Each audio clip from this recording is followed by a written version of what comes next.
Welcome to the Determined Mom Show, the only marketing podcast dedicated to guiding mom CEOs into tranquility, wealth, and multiplying those precious moments.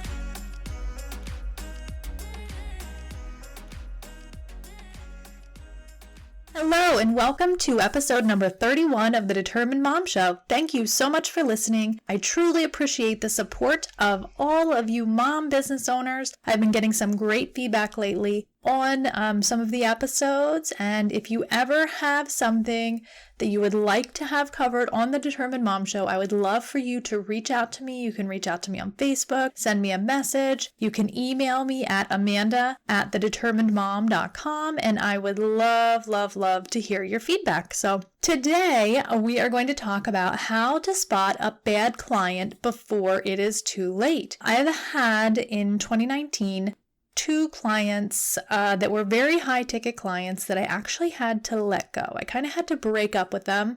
No one wants to break up with a client. It's a very awkward situation to be in. And the one client I worked for about 10 months as a contractor, and just the business practices did not align with my core values as a person. I like to be open and honest and not deceptive in any way, and there was some conflict there. And I also had a lot of issues with other things. So I'm going to go ahead and go through a list in just a minute of 10 things that my problem clients that I had in 2019 did, and those should have been red flags for me from the beginning. And of course they were, but I was hesitant to cut it off early because I wanted to give the project a chance. I wanted to go through that process with them and learn about their business and see how I could effectively help them better and make their business better at the same time. So these red flags that we're going to talk about can happen at any time during the client relationship, and they should be taken as red flags the moment that they happen. And you should pay attention to them and definitely try to, if you're already in the contract, then try to negotiate your way out of the contract.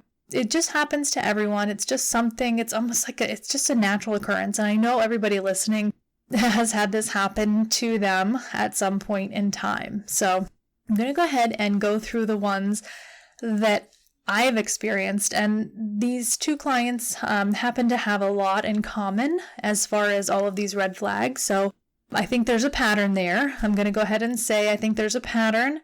And if you recognize any of these patterns, in your clients, they make you uncomfortable, any of those things, definitely go ahead and reevaluate that, because it's not worth the stress that it takes on your own work. Like, you want to be able to enjoy what you do. I personally love what I do, and I did not love what I was doing for them because of the way that they made me feel when I was doing it. And there's a lot of things about that. I'm an empath, and if you're an empath, you'll know what I'm talking about. But they were definitely taking a lot of my energy. Like, my energy, I didn't have any energy left for my family. I didn't have any energy left for my husband. I didn't have any energy left for myself because I was just constantly on and constantly being drained of my energy. All of my positive energy was being drained and replaced with negative energy. And that's just not a good way to run a business. It's not a good way to be a mother, and it's not a good way to be a wife. So my problem clients had, I'm going to start with the first one. The first one is they needed me right away. Like, they wanted me to start tomorrow. Okay.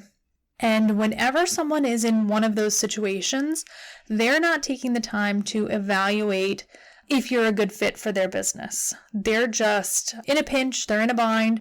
They're going to hire anyone, and you came to the top of the list, and you want to make sure that you're going to be the person that is basically giving them what they need as opposed to what they think they need, if that makes sense. So having them not evaluating properly what they're doing and how they're hiring and their hiring processes, that's a red flag right there. So if they don't take the time to interview multiple people, they don't take the time to go through that hiring process, and they just want you to start, I think that is a red flag in itself. They're not invested in their business in the way that they should be, and they're not invested in knowing that they're making that right hiring decision. So they're going to also be impulsive in other areas of their business, and it's going to show right through.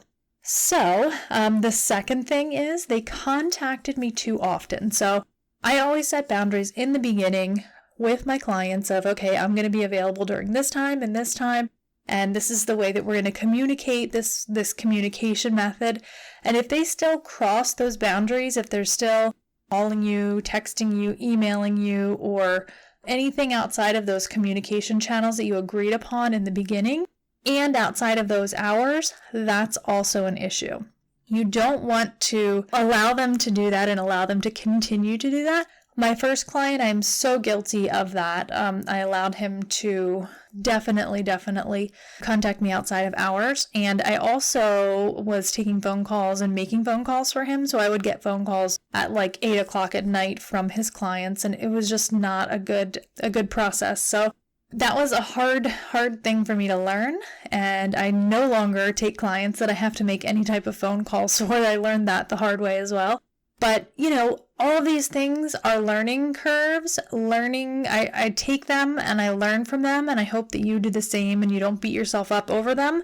And just take them, move on, learn from them, and you know what you're going to do differently with the next client that you get. So they also wanted to revise wording on my contract, in my contract, or use their own multiple times. So it wasn't just like, oh, do you think you could change this one word? It was multiple revisions to the contract, or they wanted to use their own contract. Typically in these type of contractee relationships, the contractor that's providing the service is going to be the one that provides the contract because they are, the one providing that service. They're very familiar with their industry, the terminology, and all of those things. So when they want to use their own contract or they revise your wording in your contract multiple times, that is also a red flag. Another one, and this kind of goes back to number 2, but they refuse to use a normal method of communication. So this could be they only want to communicate, for example, through something that's not in an organized manner. So maybe they only want to text you, and then you always have to, and they text you like really detailed information that you then have to take and put into another form, like maybe you're using Trello or Freedcamp or ClickUp or something like that as your main hub of information for that project. And they're constantly just using a different form of communication than you agreed on. That will make it 10 times harder for you, and it will eventually just stress you out to the max. So I had a client that wanted to use only a Google Sheet to communicate and use color-coded replies. So I would reply, she would write in red, I would reply in purple, her next reply would be in blue, my next reply would be in green. So by the time we were done, it looked like this crazy rainbow-colored Google Sheet, and it gave me such a headache to try to figure out what her last reply was. A simple use of something like ClickUp, Freedcamp, Trello, or even Slack, something like that would have been a really great method, but that client would not use any of those. So definitely difficult when you agree on a method of communication initially and it gets changed. Another red flag, number 5, is they constantly add layers of work to the project without notice, and they expect the rate to stay the same. So when you start out with someone and let's say you're doing social media management and they request, let's say Instagram management, and then the next day they're like, oh, but I think I should be on Twitter too. And then the next day they're like, oh yeah, Facebook, I have a Facebook page and I think I need to create a couple more pages. All of that, they're kind of requesting at the last minute, and they don't want to change the contract. They don't want to add those things on. Obvious red flag, huge red flag. And that's when you either renegotiate the contract or terminate the contract at that point. They don't use, it's number 6, they don't use the programs, workflows, and methods that you've created to make their company run smoother. So a lot of times as either social media, VAs, marketing managers, any of those things, we tend to try to make their workflows easier.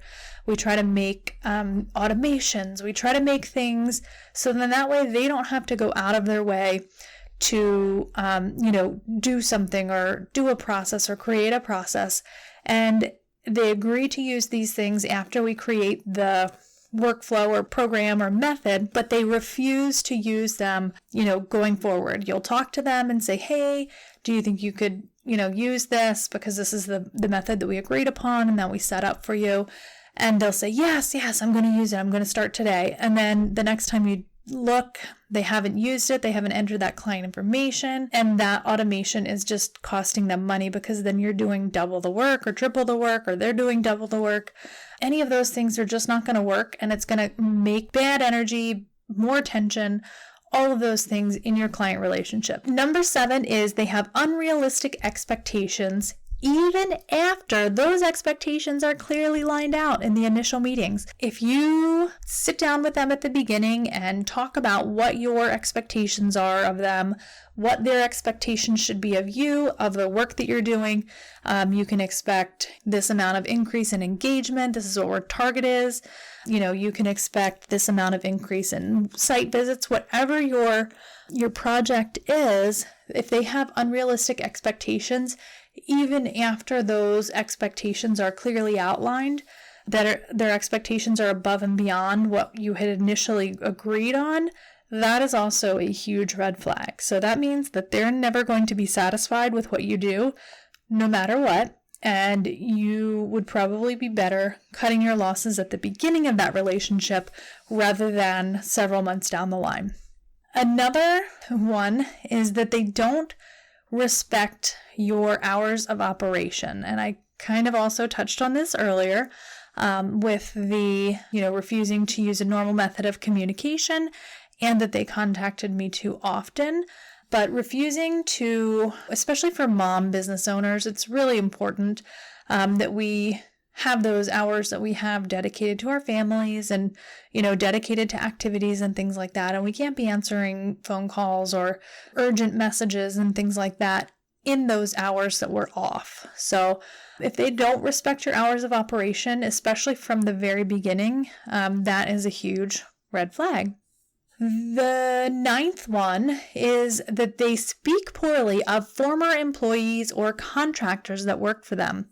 So this is often the case in people that are not really in it for the people, I guess I would say. They're not really interested in having employees that are respected, valued, that are, part of the team. Kind of that morale plays a really large part in any type of business management. And if that particular person, the owner of the business, the manager, whoever has hired you to work for them, is speaking poorly of any current, former, or former employee, or maybe they're speaking poorly of a customer, contractor, maybe they use another contractor, maybe an accountant or something, and they're speaking poorly of that accountant, even though they still use them. This is a huge red flag because that just means that whatever you do for them, they're not going to be happy, they're not going to be satisfied. And there's also that potential that they are going to speak poorly of you when you're done working with them. So trying to find a way out of that contract and to terminate if you start seeing that red flag is a really important one because it's going to save you a lot of face in the end. Number 10 is they do not have respect for their own clients or customers. So if they see a client or a customer as a dollar sign, if they see a client or customer as a number, if they see a client or customer as someone that doesn't know any better than to buy their product, that is a huge red flag. So in both of the instances that I'm talking about, both of these people definitely were only looking at their potential clients from a numbers standpoint. They wanted, which it's fine to have goals and numbers of clients, but when that is all they are to you, that is a really big red flag because you're not going to have that personal evaluation and personal relationship. So I hope that you found these 10 red flags helpful and that you will use them when evaluating whether or not a client is the right client for you.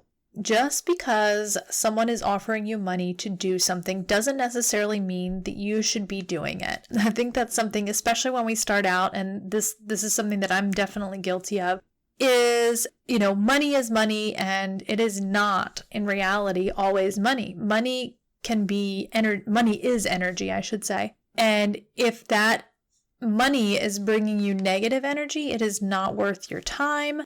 It's not worth your family, and it's not how you can grow your business. So if you avoid taking on red flag clients like this, then it's going to allow you to have plenty of money in the long run and plenty of success instead of plenty of stress. So I urge you to use this, and I will have this checklist of 10 red flags of working with clients, and you will be able to download that. So that's going to be in the show notes. Thank you so much for listening to the Determined Mom Show. I'm going to encourage you, if you enjoy what you hear, and if you've listened to any other episode and you've found any type of value from it, to please leave a review on iTunes. I have not been talking about this because I feel like in order to naturally grow my podcast, I would like to avoid encouraging, my listeners to leave reviews, but I realize that it is definitely something that I need to do. It's something that every podcast owner or host does, and I think it is a very important part. So if you would kindly leave a review on iTunes or Stitcher or wherever you listen to this podcast, I would greatly appreciate it. And what that's going to do is it's going to allow me and you to reach as many mom business owners and new listeners as we can and help them to grow their business. So I'm looking forward to next week when we talk about taxes. Yay! It's going to be a great episode, and you're going to learn how to do your taxes the right way and how to do them in an organized and stress-free way. Have a great week. This episode of the Determined Mom Show is brought to you by The Determined Mom and the Google My Business Management Package. Take your business to the top of Google search results with a highly effective managed Google My Business listing. We manage Google My Business listings for many clients, and those clients have historically been at the top 3 of the Google results page for their industry and location after just a few months of our management services. Leave your Google listing in expert hands and allow us at The Determined Mom to manage you to the top. For more information on how to sign up, check the show notes or visit thedeterminedmom.com/podcast/episode 31.